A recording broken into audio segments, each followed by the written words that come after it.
झेप मराठी, आरसा महाराष्ट्राचा. साक्रीतील घरफोडी प्रकरणात एक धक्कादायक खुलासा समोर आलाय. ज्या तरुणाने घरफोडीची तक्रार नोंदवली त्यानेच आपल्या मौजमजेसाठी आपल्याच घरात घरफोडी केल्याचं उघड झालंय. झालं असं की साक्री शहरातील सुयोग कॉलनी परिसरात घरफोडीची घटना घडली होती. भावेश संजय नेरकर या 20 वर्षीय तरुणाने 30 नोव्हेंबर रोजी पोलिसात फिर्याद नोंदवली होती. ते व त्यांची आई कुलूप लावून नातेवाईकांकडे गेले असताना अज्ञात चोरट्यांनी घर फोडून 2,17,000 रुपये किमतीचे सोन्याचे दागिने लंपास केल्याचं फिर्यादीत म्हटलं होतं. त्यावरून अज्ञात व्यक्तीविरोधात गुन्हा दाखल देखील करण्यात आला होता. पोलिसांनी तपासाची चक्रे फिरवीत चौकशी सुरू केली असता धक्कादायक माहिती उघडकीस आली. पुण्यात बीटेकचे शिक्षण घेणाऱ्या फिर्यादी भावेशला मौज मजेसाठी पैशांची गरज भासत होती.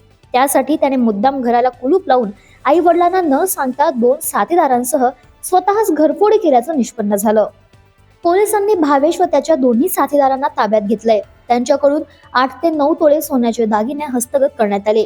याशिवाय 2 तोळे सोने एका सराफाला विकल्याचं तर अर्धा ते 1 तोळा सोने शेतात पुरल्याची कबुली भावेशने दिली आहे.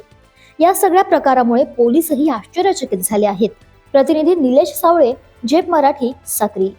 अशाच वेगळ्या आणि ताज्या बातम्यांसाठी पाहत रहा झेप मराठी, आरसा महाराष्ट्राचा.